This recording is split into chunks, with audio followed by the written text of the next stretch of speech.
ኢትዮጵያውያን ከጦርነት አዙሪት እንዲወጡ መነጋገርና መመካከር አለባቸው ይባላል ተደጋግሞ።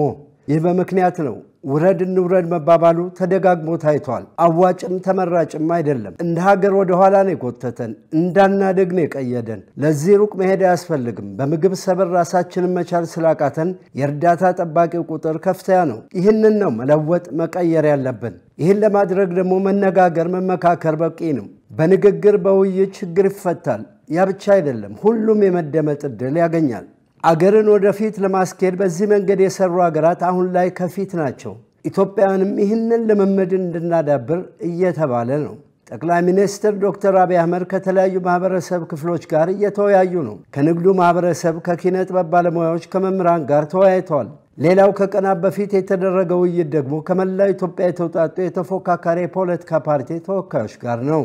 በውይይቱ መግቢያ ላይ ዶክተር አብይ እንደተናገሩት ከተለያዩ የህብረተሰብ ክፍሎች ጋር ውይይት ማድረጋቸውን ገልጸው ይህንኑ ከተፎካካሪ ፓርቲዎች ጋር ማድረግም አስፈላጊና ጠቃሚ ነው ብለዋል።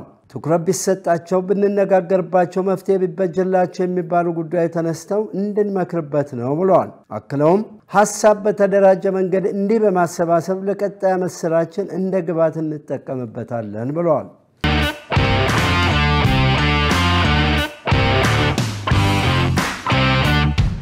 የተፎካካሪ ፓርቲዎች አመራሮች እንዲህ ለስብሰባና ለውይይት ከመቀመጣቸው በፊት ባሉ ቀናት በአዲስ አበባ ከተማ የተከናወኑ የልማት ስራዎች እንዲጎበኙ ተደርጓል። ይህንን ደግሞ በበጎ በማንሳት የተከናወኑ ስራዎች ከተማዋን ለስራና ለኑሮ ምቹ ከማድረግ ባለፈ የተሰሩበት የጥራትና የጊዜ ፍጥነት ለሌሎችም እንደማስተማሪያ ነው ብለዋል። ይኸው ተሞክሮ በሌሎች የሀገሪቱ ክፍሎችም ተጠናክሮ እንዲቀጥል ጠይቀዋል። ተፎካካሪ ፓርቲዎች ከዚህ ውይይት ቀደም ብለው በጋራ ምክር ቤታቸው ተወያይተውና ተነጋግረው ለጠቅላይ ሚኒስትሩ መቅረብ አለባቸው ያሉትን ጥያቄ በጋራ ምክር ቤቱ ሊቀመንበር በኩልና በግልም አቅርበዋል። ቀዳሚ የነበረው ጥያቄ በአገሪቱ አንዳንድ አካባቢ እየታየ ያለውን የሰላም ችግር እንዴት መፍታትና ማስተካከል ይቻላል የሚል ነው። ሰላምና ጸጥታን በተመለከተ በሰሜኑ የሀገራችን ክፍል ያለው የጸጥታ ሁኔታ ከጊዜ ወደ ጊዜ እየጨመረ መጥቷል። ይህንን ሁኔታ ለመቀየር መንግስት ምን እያደረገ ነው? ሁለተኛው በሰላምና ጸጥታ ጉዳይ ላይ በተለያዩ የሀገሪቱ አካባቢዎች ውስጥ ያሉ የጸጥታ ችግሮችን በዘላቂነት ለመፍታት መንግስት ምን አስቧል? 1.3 የዜጎችን እገታና ለማስለቀቅ የሚጠየቀው ከፍተኛ ገንዘብ አሳሳቢ ሆኗል። መንግስት ይህንን ችግር ለመፍታት ለምን አልተቻለም? የሀገራችን ብሔራዊ ጥቅም በሚንጻረርና የሀገሬን ሰላምና መረጋጋት በሚያደፈርስ መልኩ ከውጭ አካላት ጋር የሚሰሩ ኃይሎችን መንግስት እንዴት ይመለከተዋል? በሀገሪቱ የተለያየ ክልል ውስጥ የተፈናቀሉ ዜጎች ለምን ወደ ቀያቸው እንዲመለሱ አልተደረገም የሚልም አለ። በተለያዩ የሀገሪቱ አካባቢዎች ያሉ ተፈናቃዮችን የመመለስ ሁኔታ በምን ደረጃ ላይ ይገኛል? ሀገራዊ ምክክር ሂደቱ በጥሩ ሁኔታ ላይ ነው። ይሁን እንጂ ሀገራዊ ሲባል ሁሉንም አካታች ሊሆን ይገባል። ከዚህ አንፃር ትጥቅ ያነሱ ወገኖች በሰላም መጥተው እንዲነጋገሩ ማድረግ ያስፈልጋል። ለዚህ ደግሞ ጥሪ ሊደረግ ይገባል። መንግስት በወደ ሰፊነት ይህን እንዲያደርግ ተጠይቋል። በሀገራዊ ምክክር ሂደት ያልተሳተፉ የታጠቁ ኃይሎችና የፖለቲካ ፓርቲዎች በሂደቱ እንዲሳተፉ ለማድረግ መንግስት ምን ጥረት እያደረገ ይገኛል? በተደጋጋሚ የሚነሳው ተፎካካሪ ፓርቲዎች እንደ ልብ ተንቀሳቅሶ አላሰራ ያለው የፖለቲካ ምህዳሩ ሰፊ ያለ መሆን ነው ተብሏል። ይህ ለውጥ ችግሩ ጎልቶ የሚታየው ታችኛው የመዋቅር እርከን ላይ ነው። ይህ መታረም መስተካከል አለበት ብለዋል። የፖለቲካ ምህዳርን በተመለከተ አሁን ያለው የፖለቲካ ምህዳር ምን ያህል ሰፊና አካታች ነው? በየደረጃው የፖለቲካ ፓርቲዎች በተለይ በዞን በወረዳና በከተማ የሚያጋጥማቸው ችግሮች አልተቀረፉም። ለመቅረፍ መንግስት ምን አስቧል? መንግስት ተፎካካሪ ፓርቲዎችን ለማጠናከር ምን ዝግጅነት አለው? ከአሳታፊነት አንፃር ወደ ላይ ስንሄድ አሳታፊ ነው፣ ኢንክሉሲቭ ነው። ወደ ታች ግን ስንሄድ አሁን በቀጣይ ምርጫም አለ፣ የተሻለ ሀሳብ ወደፊት መምጣት አለበት። ስንወርድ ግን አሳታፊ አይደለም፣ ገፊ ነው። እና እርሱ ምን አይነት መልእክት ያስተላልፉልናል? በተለይ ታች አካባቢ ያሉ መዋቅሮች ፓርቲዎች ያላቸውን አማራጭ ሐሳቦች እንዳያቀርቡ እድል እየተሰጣቸው አይደለምና የምርት አቅርቦትና ስርጭትን በተመለከተ የምርትና የሸቀጦች ዋጋ በየዕለቱ በሚባል ደረጃ እየጨመረ ነው። ህብረተሰቡ ይህን መሸከም እያቃተው ነው። ከያቅጣጫው ለኑሮ ውድነቱ መላይ በጅለት እየተባለ ነው። መንግስት ይህን ቢመለከተው የሚል ጥያቄም ቀርቧል። የኑሮ ውድነትን ለማስቀረትና የመንግስት ሰራተኞችን እንዲሁም የጤና ተቋማትን የደሞዝና ጥቅም ጥያቄዎች ለመመለስ ምን እየተሰራ ነው? የገንዘባችን ለመግዛት አቅሙ መዳከሙን ተከትሎ ከፍተኛ የኑሮ ውድነት ተከስቷል። ይህንን ችግር ለመፍታት መንግስት ምን እየሰራ ነው? የመንግስት ትኩረት በመሰረተ ልማት ላይ የሆነ ነው። ልማቱ ሰውን ቢያስቀድም አይሻልም? የትግራይ ክልልን በተመለከተ ክልሉ ላለፉት ዓመታት ከልማት ጨርሶን ርቋል። ትጥቅ ፈተው ወደ ማህበረሰቡ መቀላቀል የሚፈልጉ ወጣቶችን በተፈለገው ጊዜና ፍጥነት ስራው እየተገበረ አይደለም። ለምን ብለዋል። በትግራይ ክልል የፖለቲካ ምህዳር ችግርና በጊዜያዊ አስተዳደር የፖለቲካ ፓርቲዎች ተሳትፎ በመንግስት ችላ መባሉ ለትግራይ ክልል የሰላም እጦት መባባስ ሆኖ የሚቀጥለው እስከ መቼ ድረስ ነው? በፕሪቶሪያ ስምምነት መሰረት አንጻራዊ ሰላም መገኘቱ እንዲሁም ይታወቃል። ዋናነት በፕሪቶሪያ ስምምነት መሰረት አቃፊና አሳታፊ ጊዜያዊ አስተዳደር መመስረት ነበረበት። ይሁን እንጂ የህወሓት ጊዜያዊ አስተዳደር ነው የተፈጠረው። ለዚህም ህወሓት ያኔ ቅቡልነት አጥቶ በህብረተሰቡ ከፍተኛ የቅቡልነት ችግር ነበረው፣ አቅምም አልነበረውም። በዚህ ምክንያት ጊዜያዊ አስተዳደሩ የተሰጠውን ስልጣን በአግባቡ ሳይጠቀም 2 ዓመት አለፈው። ከዛ በኋላም አንዱ ችግር ራስ በራስ የነበረ የስልጣን ሽኩቻ አንዱን ሌላኛውን ከኮር በላይ በሚባሉ ወታደራዊ ኃይሎች ግፊትና በጠበንጃ ጭምር የቀበሌዎች የወረዳዎች እንዲሁም የክልል መስሪያ ቤቶችን ቢሮዎች የተሰበሩ ማህተም ሲቀማ ህብረተሰቡ ብዙ ሰዎችም ለመቁሰልና ለግድያም ተዳርገው ነበርና የሚያሳዝነው ነገር ከዛ በኋላም የተመሰረተው የተሾመው ጊዜያዊ አስተዳዳሪ ወይም ፕሬዝዳንት ያው ከህወሓት ነው። የተቋቋመው ካቢኔው ያው ህገወጥ ነው ተብሎ በምርጫ ቦርድ ከተሰረዘው ፓርቲ ነውና አሁን በትግራይ ያለው ሁኔታ ከፍተኛ የሥርዓት አልበኝነት ችግር አለ። የሴቶችን እኩል ተጠቃሚነትን ተሳታፊነትን በተመለከተ ሌላው በትኩረት የተነሳ ጥያቄ ነበር። የተፎካካሪ ፓርቲ ሴቶች ስልጠና ሊያገኙ በእውቀት ሊደገፉ ይገባል። ይህም በመተግበር እነርሱንም ወደፊት በማምጣትና ለአመራር ማብቃት ይገባል ይቻላልም። ከዚህ አንጻር መንግስት ምን እየሰራ ነው? የፖለቲካው ምህዳር ሲጠብ ሴቷ በፖለቲካው ዘርፍ ላይ በማህበራዊ ዘርፍ እንዲሁም በኢኮኖሚው ዘርፍ ላይ ደፍራ መውጣት አትችልም። በፋይናንሱ ተጽዕኖ ፈጣሪ መሆን አልቻለችም። እንዲሁም ማህበራዊም ዘርፍም እሱም በጣም ባንክሮት ማየት ቢቻል በያስባለሁ። ለምሳሌ ገዢው ፓርቲ ምን ያደርጋል? ሴቶችን ወደፊት የሚያመጣበትን መንገድ አይ ሪሊ አፕሪሺየት ይሄንን ተሞክሮ እዚህም ያሉ የፖለቲካ አመራሮች ቢወስዱት ጥሩ ነው በያስባለሁ። እንደ ሀገር መሪነቶ ማየት ቢችሉ በየ ማስበው የራስዎትን ገዢ ፓርቲ ላይ ያለውን ብቻ ሳይሆን ሌሎችንም ሴቶች ደፍረው ሲመጡ ማበረታታት የሚችሉበትን መድረኮችንም እንዲሁ ቢያመቻቹልን እንደነኛ አይነት ነገሮችን ቢያደርጉልን። የተነሱ ጥያቄዎችና አስተያየቶችን እናከብራለን፣ ደግሞም እንቀበላለን። መገናኘት፣ መነጋገር፣ መወያየታችን ለመማማር ጥሩ እድል ይሰጠናል። አጠናክረን እንቀጥላለን ብለዋል ጠቅላይ ሚኒስትሩ። የፖለቲካ ምህዳር መጥበብ መስፋትን በተመለከተ ብልጽግናና ተፎካካሪ ፓርቲዎች መስራት ያለባቸው በትብብርና በፉክክር መንፈስ ሊሆን እንደሚገባ እንዲህ አብራርተዋል። የፖለቲካ ምህዳርን ማስፋት በሚመለከት 2 መሰረታዊ ሐሳቦች አሉ። አንደኛው ፉክክር ነው፣ ሁለተኛው ትብብር ነው። ጤናማ የሆነ ፉክክር እናደርጋለን ከፓርቲዎች ጋር፣ ትብብርም እናደርጋለን።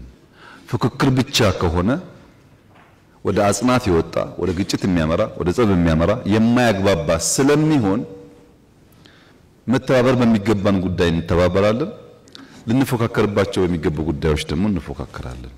ይሄንን ባላንስ አድርገን ነው ምን ሄደው የብልጽግና እሳቤ እኔ መራው አድሚኒስትሬሽን እሳቤ በፉክክርና በትብብር መካከል ሚዛን መጠበቅ ያስፈልጋል። ሁሉን በፉክክር ብቻ ካደረግን ውጤታማ አንሆንም ብለን እናምናለን። ለምሳሌ ትብብር በሚመለከት መቼም ሁላችሁም በኢትዮጵያ ፖለቲካ ውስጥ እድሜው ቢለያይም ያሳለፋችሁ ሰዎች ናችሁ። አሁን ባለው አድሚኒስትሬሽን ከሚፎካከሩ ፓርቲዎች 273 ሰዎች በተለያየ ደረጃ በአመራር ተሳትፎ ይሰራሉ። 273 ሰዎች፣ 4 ሚኒስትሮች አሉ፣ 4 ገደማ ሚኒስትር ዴታዎች አሉ፣ የቢሮ ኃላፊዎች አሉ፣ በዞን በወረዳ የተካተቱ ሰዎች አሉ። 273 የሚፎካከሩ ፓርቲ አመራሮች አሳትፌ አብሬ ሰራለሁ ያለ መንግስት ለትብብር ቦታ እንዳለው በቂ ማሳያ ሊሆን ይችላል። ሰዎች የሚያዩት ፕሮፌሰር ብርሃኑን ወይም ዶክተር አረጋዊን ወይም ዶክተር በለጠን ብቻ ሊሆን ይችላል። በየደረጃው ግን አሉ ሰዎች፣ በየደረጃው የተካተቱ ሰዎች አሉ። አሁንም ደግሞ ማረም ያለብን ነገር አለ። ማረም ያለብን ነገር በቂ አይደለም። ምን ፈልገው ያካተትን የተሻለች ኢትዮጵያን መፍጠር ነው እንጂ የብልጽግና ኢትዮጵያ መፍጠር አይደለም። ዓላማው እሱ አይደለም። ግን በአንድ ጊዜም ብናፍስ ፓርቲዎች ሰብሰብ ብለው ጠንካራ ሆኖ ሐሳብ ኖሯቸው ከመምጣት ይልቅ ቅድም እንዳያችሁት በጣም በርካታ ፓርቲ ነው ያለው። ሁሉም ሰው ይፈልገው ደግሞ ፓርቲ ብሎ ሊቀመንበር መሆን ነው። ሊቀመንበሮች በሙሉ ብንሰበስብ አሁን 67 ትጠጋላችሁ። የኢትዮጵያ ካቢኔ ደግሞ እንደምታውቁት 20 ነው። አይበቃንም ካቢኔው ራሱ። ይሄ ያስቸግራል። ሰብሰብ ቢባል ግን በእኛ በኩል ክፍት ነው። ከሚፎካከሩን ሰዎች ጋር ለመስራት ምንም ችግር የለብንም። ዋናው መስፈርቱ ግን ኢትዮጵያ አንድ ታላቅ ሀገር ሆና እንድትቀጥል በመንግስት በኩልም በሚፎካከር ፓርቲ በኩልም በተወሰነ ደረጃ የመተው ልምምድ ያስፈልጋል። ሌብነት፣ ሙሰኝነት አለ የተባለው ትክክል ነው። ይህንን አንክድም። ይህም በተቻለ ሁሉ እያረምን እያስተካከልን እንሄዳለን። ልብ ማለት የሚገባው ግን የህርማትና ማስተካከያ ብልጽግና ፓርቲ ውስጥ ብቻ ታጥሮ መቀመጥ የለበትም። ሌብነትና ጽንፈኝነት እናንተም ውስጥ ሊኖር ስለሚችል ራሳችሁን ፈትሹ ብለዋል። ሁላችሁም እንዳላችሁት ከሌብነት ጋር ከጽንፈኝነት ጋር ዲሞክራሲን ኤክሰርሳይዝ ከማድረግ ጋር ብልጽግና ውስጥ ችግር አለ ያላችሁት ትክክል ነው። ለዚህ እየገመገም የምናባረረው የምናስረው ስንት እኮ የምናወርደው ለዚህ ነው። ብልጽግና የሆነ ሁሉ ምንም እንከን የሌለበት ነው የሚል አይነት እሳቤ እኛ የለንም። ይልቁንስ እናንተ ብትፈትሹ ሰው ኢዜማ ሲሆን፣ ሰው አብን ሲሆን፣ ሰው አረና ሲሆን፣ ሰው የሆነ ፓርቲ ሲሆን ተደብቄ እዛ ውስጥ አንድ ግሬ እዚህ አንድ ግሬ ጫካ ሊል እንደሚችል ሲጠይቁት በህግ ሲጠየቅ አረና ይሆናል ወይም የሆነ ፓርቲ ይሆናል ሲጠየቅ። ሌላ ጊዜ ግን የሚሰራው ከሌሎች ኃይሎች ጋር ነው። እኛም ውስጥ ኢንፊልትሬሽን አለ፣ እናንተም ውስጥ ኢንፊልትሬሽን አለ። እኛ ጋር ጠቁሙን፣ በማስረጃ እየገመገምን እርምጃ እንወስዳለን። እናንተም ስንጠቁማችሁ ግን ስሙ።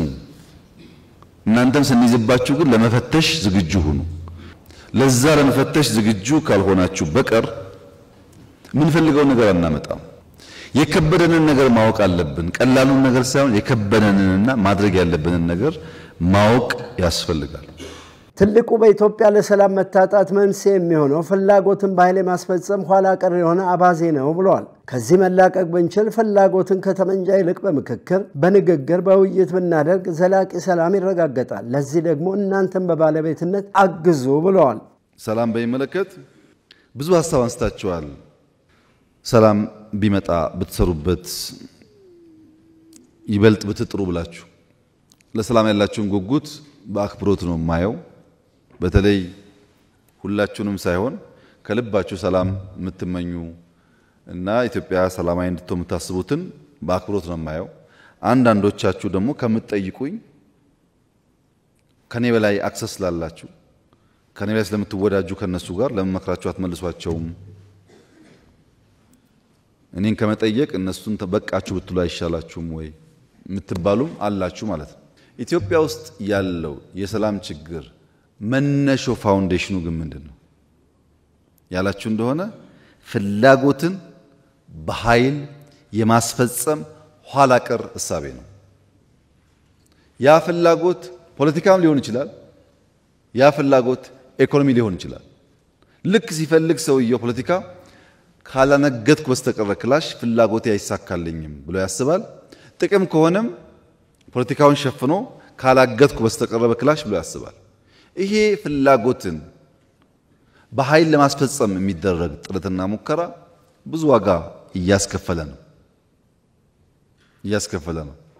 ይሄን ነገር በጋራ ማስቆም ያስፈልጋል።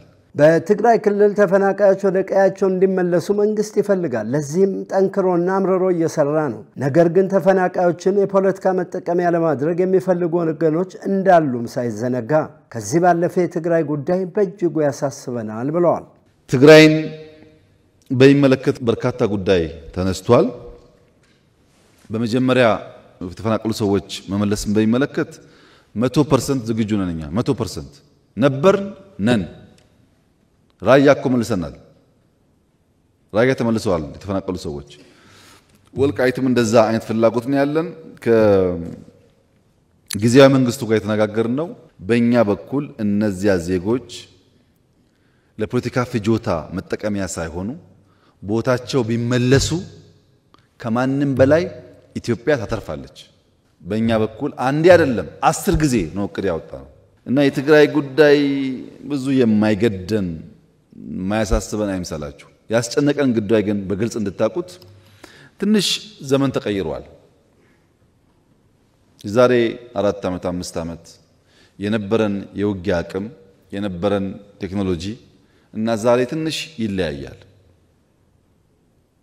እና በተቻለ መጠን ማክሲመም ውጊያ ብናስቀር ይሻላል። ለምን እንደምታቁት በባለፈው ውጊያ ያኔም ተናግሬያለሁ።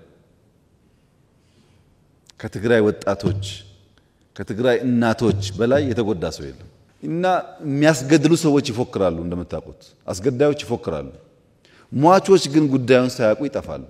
ያ እንዳይፈጠር ነው ማክሲመም ትግስት ምናደርገው ማክሲመም እንጂ ትግራይ ውስጥ ሊመጣ የሚገባው ልማት ሊሰራ የሚገባው ስራ በበቂ ተሰርቷል አናምንም እኛ እንጂ የሚደረጉ ሙከራዎች አንኮንስቲቱሽናል ልምምዶች እንዳሉ ስለማናቅ አይደለም። በደንብ ነው የምናየው።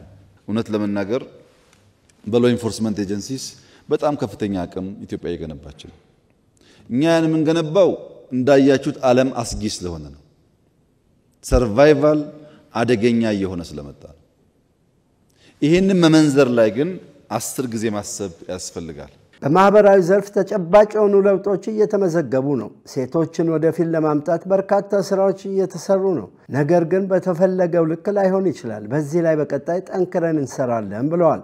ትምህርት በሚመለከት፣ ሴቶች በሚመለከት፣ ስልጠና በሚመለከት ብዙ ስራ የተሰራ ያለው ጊዜ ሲኖራችሁ ራሱ የትምህርት ሚኒስቴር ሊያስረዳችሁ ይችላል። በሪፎርሙ በትምህርት ቤት ግንባታው በተለይ ኤርሊ ቻይልድ ኤጁኬሽን ተብሎ ከ30,000 በላይ መዋዕለ ሕጻናት ተገንብቷል።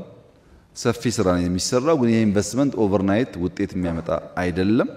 እዛው ላይ ሴቶች ኢምፓወርመንት በሚመለከት እኛ ጋር ብዙ ሞክረናል። እውነት ለመናገር ተቃዋሚ ፓርቲ ላይ ሴቶች ሆነው በአቅም ግንባታ የሚታገዙ ካሉ 100% ዝግጁ ነን። እኛ እዛው ባላችሁበት ስልጠና የውስጥም የውጭም ለማገዝ በጣም ዝግጁ ነን። አካል ጉዳተኛ የተነሳው ጥያቄ ዝም ብዬ በወስደው ወንድሜ ከኋላ ያነሳው ዝም ብዬ በወስደው ብንሰራበት ይሻላል። ቀጣዩ 7ኛ ዙር ምርጫ አሳታፊ ግልጽ ሆኖ እንዲካሄድ ብልጽግና ይፈልጋል። ለዚህ ደግሞ ጠንክሮ ይሰራል። በዚህ በኩል የተፎካካሪ ፓርቲዎች ሚናና ኃላፊነት ከፍተኛ ነው። ተሳትፏቸው ያስፈልገናል ያሉት ጠቅላይ ሚኒስትሩ ተፎካካሪ ፓርቲዎች ተበታትነው ሳይሆን ተሰባስበው ተሳትፎ ቢያደርጉ ውጤቱ ያማረ ይሆናል ብለዋል። የኛ ፍላጎት ከ6ኛው ሀገራዊ ምርጫ የተሻለ ዲሞክራሲያዊ ምርጫ ኢትዮጵያ ውስጥ ይደረጋል እናስባለን። ማን ይመረጣል የሚለውን የሚያውቀው ህዝቡ ቢሆንም በእኛ እምነት ግን የተሻለ ኢንክሉሲቭ ነገር ይፈጠራል ብለን እናስባለን። ያ እንዲሆን በእናንተ በኩል የምንፈልገው ቅድም እንዳልኩት ሰብሰብ ብላችሁ ጠንከር ብትሉ በእኛ በኩል መተው ያለብን መደገፍ ያለብን ነገር ካለ እኛም ለማድረግ ዝግጁ ነን። እኛን እንወዳደራለን። ብልጽግና የሚወዳደረው ለማሸነፍ ነው ህልሞች ስላሉት። ግን ብልጽግና ብቻ የሚይዘው መንግስት ብልጽግና ብቻ የሚይዘው ፓርላማ ለኢትዮጵያ ዲሞክራሲ ይጠቅማል ብለን አናምንም። እኛ እንደዛ እናምነው። እኛ ማሸነፍ እንደምንፈልገው ሁሉ የሚፎካከሩ ፓርቲዎችን ቢሳተፉ ይጠቅማል ብለን እናስባለን። ይሄን ስለምናስብ ይሄ እንዲሳካ ማክሲመም ጥረት እናደርጋለን። የእናንተን ድጋፍ ግን እንፈልጋለን። ካልደገፋችሁን ልንቸገር እንችላለን። ምክንያቱም በላይ ብንስማማም ታች ሲሄድ እንደምታውቁት የጎሳም የምናም ጉዳይ ስላለ ነገር እንዳይበላሽ ከወዲሁ አመት አለን። ምንከራከርበት እንከራከራለን። ምንስማማበትን ደግሞ የተስማማን እየለየን አብረን ብንሰራ ፓርላማውም ኢንክሉሲቭ ይሆናል። መንግስቱም ካሁን በላይ የተሻለ ኢንክሉሲቭ መንግስት ይሆናል። ይሄ ደግሞ ለኢትዮጵያ ይጠቅማል። በዚህ መንገድ ለማየት ብንሞክር ይሻላል። ሐሳብን በነፃ የማራመድ ሐሳብን በነፃ የመግለጽ ህገ መንግስታዊ መብታችሁን ማስከበር ላይ ያለው ውስንነት ደግሞ እኛን ይመለከታል። እሱን ደግሞ እኛ እንፈትሻለን። በህግ ሪኮግናይዝ ተደርጓል። ማንም ሰላማዊ ኃይል ሐሳቡን በነፃ ማራመድ ይችላል። ሚዲያ መገልገል ይችላል። በመድረኮች ላይ ሐሳቡን ማንሳት ይችላል። ይሄን የሚከለክሉ ጉዳዮች ቢሮን ጨምሮ ካሉ ደግሞ እኛ እየፈተሽን እናስተካክላለን። መንግስት የዋጋ ግሽበትን ለማረጋጋት የተከተላቸውን ስትራቴጂዎች አዋጭ ነበሩ። ምርት ማምረት፣ መደጎምና ማሳለጥን በተመለከተ በዋናነት መሃል ላይ ያለን ደላላ በማስወጣት ምርትና ሸማችን ለማገናኘት ሰፊ ስራ ተሰርቷል። ዲፕሎማሲውን በተመለከተም ለሁሉም ጎረቤቶቻችን ጠቃሚውና አስፈላጊው የለማች ኢትዮጵያ መኖር ነው። ለዚህ ደግሞ እየተሰራ ነው። የባህር በር የህልውና ጉዳይ ነው። ልማቱ እየጨመረ ሲሄድ አስፈላጊነቱ ጎልቶ የሚመጣ እናም የባህር በር ጥያቄው በንግግር በድርድር ምላሽ ማግኘት አለበት ተብሏል። ጠቅላይ ሚኒስትሩ በማጠቃለያቸው ኢትዮጵያ በጥሩ ሁኔታ ላይ ትገኛለች። ኢትዮጵያ እንደነበረች አንድ ሆናም ትቀጥላለች። ይህንን ለማጽናት ደግሞ ሀገራዊ ምክክሩን ተባብረን እናሳካ ብለዋል። ተፎካካሪ ፓርቲዎችም ለምርጫ ዝግጁነት ሰብሰብ ብላቸው ቀረቡ ሲሉ አሳስበዋል። ኢንክሉሲቭ ናሽናል ዲያሎጉን በጋራ እናሳካ፣ ትግራይን ጨምሮ ለማንም ጠቃሚ ነገር ነው። ባይሆንስ መሆኑ እኮ አይቀርም። ነገርየው አንተ ትቀራለህ እንጂ ነገርየው ይሆናል። ከምትቀር ሐሳብህን አስደምጠህ ከምትናገረው 10 2 3 እንኳን ተቀባይነት ካገኘ ድል ነው ማለት ነው። በዚያ መንፈስ ሁሉም ሰው በንግግሩ ይሳተፍ። በሚቀጥለው ምርጫ ተጠናክራችሁ ተሰባስባችሁ ማክሲመም ድጋፍ እናደርጋለን። አብረን በሰላማዊ መንገድ እንታገላለን። አሁን ደግሞ ማረጋግጥላችሁ ነገር ባለፈው ብያችኋል። አብላጫ ሲት በፓርላማ ካገኙ እመኑኝ 97 ኢትዮጵያ ውስጥ አይደገምም። አመስግነን ሰተንም እንሄደውኛ አይደገምም እሱ። እናንተ ግን አሁን ባላችሁበት ሁኔታ ያን ነገር ማሳካት ስለሚያስቸግር ሰብሰብ ማለትን እመኑ። 10ም አገኙ 20ም አገኙ እኛ ካሸነፍን አብረናችሁ እንሰራለን። ካሸነፋችሁ እንሰጣችኋለን። በምን? በሰላማዊ ምርጫ። ወይ ተሸነፋችሁ አብሮ ለመስራት ተዘጋጁ፣ ወይ አሸነፋችሁ በሰላም ለመቀበል ተዘጋጁ።